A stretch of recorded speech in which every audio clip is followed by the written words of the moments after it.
Hello friend, स्वागत है आपका अपने चैनल लास्ट क्लास में। जैसे आपको पता है कि क्वेश्चन बैंक की तैयारी शुरू करवा दिया गया है और 2011 से लेके 2022 तक जितना भी परीक्षा हुआ है प्रत्येक सब्जेक्ट का क्वेश्चन पेपर को हम सॉल्व करके बताएंगे, ताकि आपको पता चले कि फाइनल बोर्ड परीक्षा में कैसे कैसे प्रश्न पूछे जाते हैं। और ये पेपर है 2011 का सामाजिक विज्ञान का, जिसमें 20 ऑब्जेक्टिव प्रश्न पूछा गया था। तो इसे आप लोग बिल्कुल शुरू से लेकर अंत तक देखिएगा। और अभी तक आप हमारे व्हाट्सएप ग्रुप में नहीं जुड़े हैं तो ये हमारा व्हाट्सएप नंबर है 8789307304। इस पे आपको बोलना है कि सर हमें ग्रुप में जोड़ दीजिए, तो हम आपको ग्रुप में जोड़ देंगे। तो आइए शुरू करते हैं पहले नंबर प्रश्न से।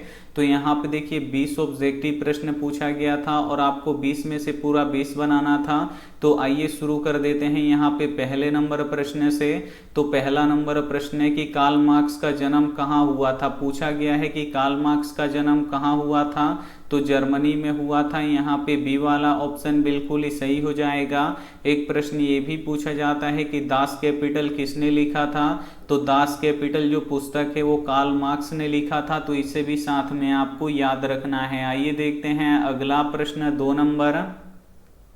दो नंबर प्रश्न है कि जालियांवाला बाग हत्याकांड कब हुआ था। यहाँ पे आपको बताना है कि जालियांवाला बाग हत्याकांड कब हुआ था, तो 13 अप्रैल 1919 को हुआ था। यहाँ पे सी वाला ऑप्शन बिल्कुल ही सही हो जाएगा। और जालियांवाला बाग कहाँ पे है, तो अमृतसर में है। इसे आपको याद रखना है। आइए देखते हैं अगला प्रश्न। तीन नंबर प्रश्न है कि विश्व में सर्वप्रथम मुद्रण की शुरुआत कहाँ हुई। यहाँ पे आपको बताना है कि विश्व में सर्वप्रथम यानी सबसे पहले मुद्रण यानी प्रिंटिंग की शुरुआत कहाँ पे हुई, तो चीन में हुआ। इसे आपको याद रखना है। यहाँ पे सी वाला ऑप्शन बिल्कुल ही सही हो जाएगा। एक प्रश्न ये भी पूछा जाता है कि सबसे पहले कागज का आविष्कार किस देश में हुआ, तो चीन में हुआ। इसे आपको याद रखना है। एक प्रश्न ये भी पूछा जाता है कि सबसे पहले कागजी नोट किसने बनाया, तो चीन ने बनाया। तो इसे भी साथ में आपको याद रखना है। आइए देखते हैं अगला प्रश्न।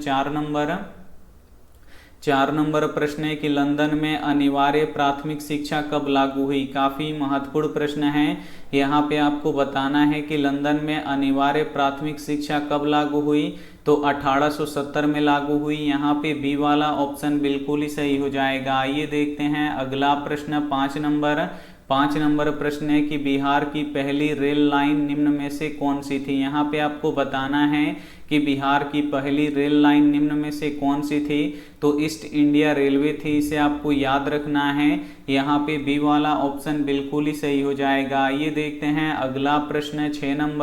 6 नंबर प्रश्न है कि निम्न में से कौन सा जानवर केवल भारत में पाया जाता है। काफी महत्वपूर्ण प्रश्न है और इसमें बहुत सारे बच्चे कंफ्यूज रहते हैं। तो आज जो हम आपको आंसर बताएंगे वही आप लोग हमेशा याद रखिएगा और वही सही भी है। यहाँ पे प्रश्न है कि निम्न में से कौन सा जानवर केवल भारत में पाया जाता है, तो घड़ियाल केवल भारत में पाया जाता है। यहाँ पे ए वाला ऑप्शन बिल्कुल ही सही हो जाएगा। आइए देखते हैं अगला प्रश्न।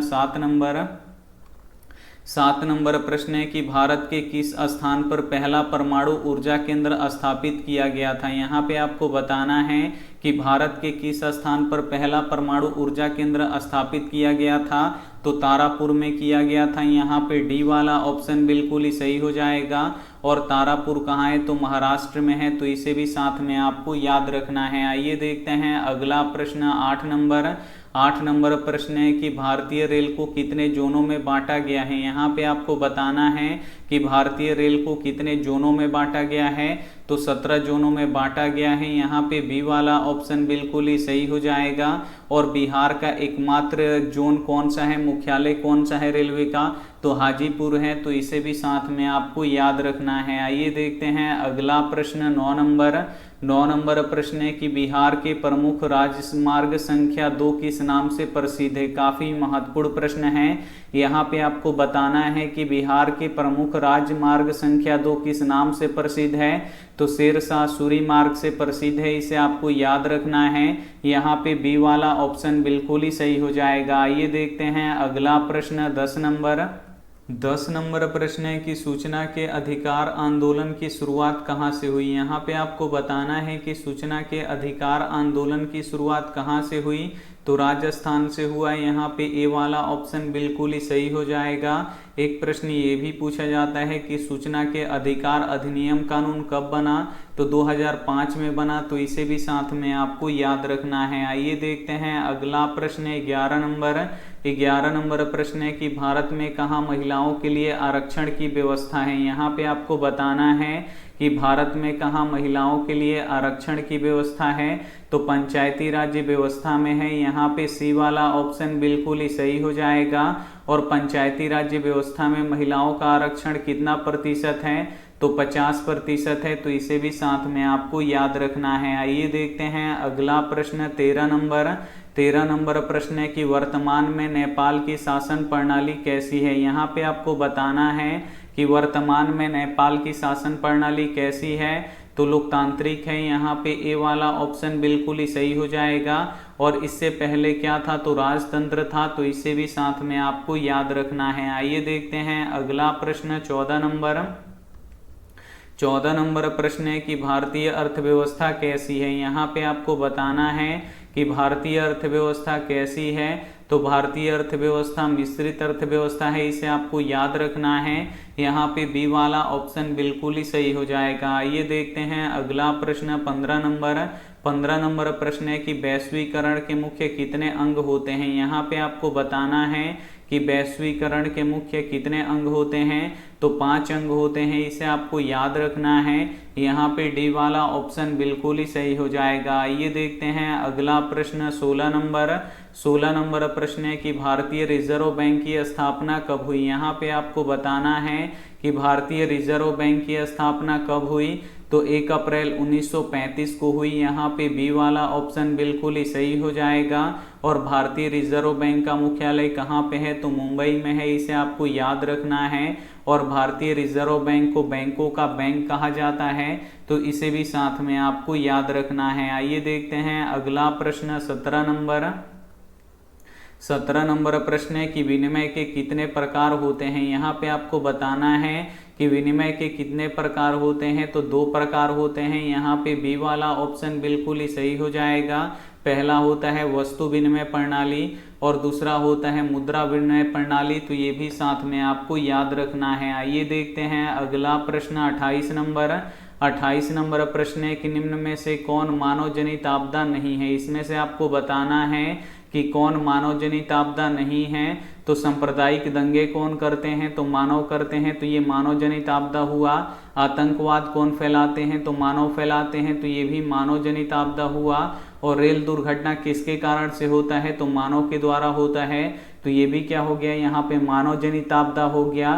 तो यहाँ पे पूछ रहा है कि निम्न में से कौन मानव जनित आपदा नहीं है, तो ये तीनों मानव जनित आपदा है। तो यहाँ पे डी वाला यानी इनमें से कोई नहीं बिल्कुल ही सही आंसर हो जाएगा।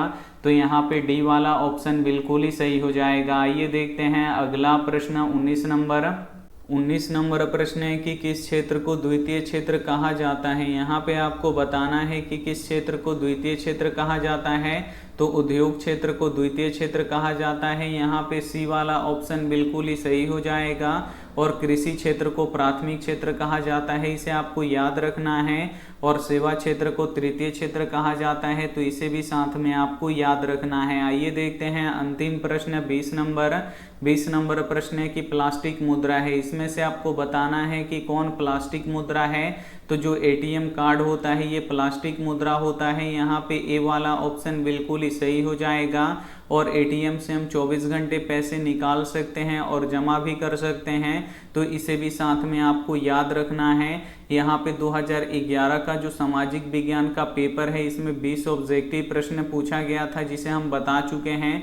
तो इसमें से जो भी प्रश्न आपको याद ना हो तो प्लीज़ आप लोग उसे नोटबुक पे लिख के जरूर याद कर लीजिएगा, क्योंकि जो क्वेश्चन बैंक होता है इससे 40% क्वेश्चन आपके फाइनल बोर्ड परीक्षा में आता है, तो इसे आप लोग ज़रूर याद कर लीजिएगा। तो उम्मीद करते हैं ये वीडियो आपको काफ़ी अच्छा लगा है, तो अपने दोस्तों के पास इस वीडियो को जरूर शेयर कीजिएगा। Thank you for watching. मिलते हैं अगले वीडियो में, तब तक अपना ध्यान रखिए, मन लगा के पढ़ाई कीजिए। Take care and bye.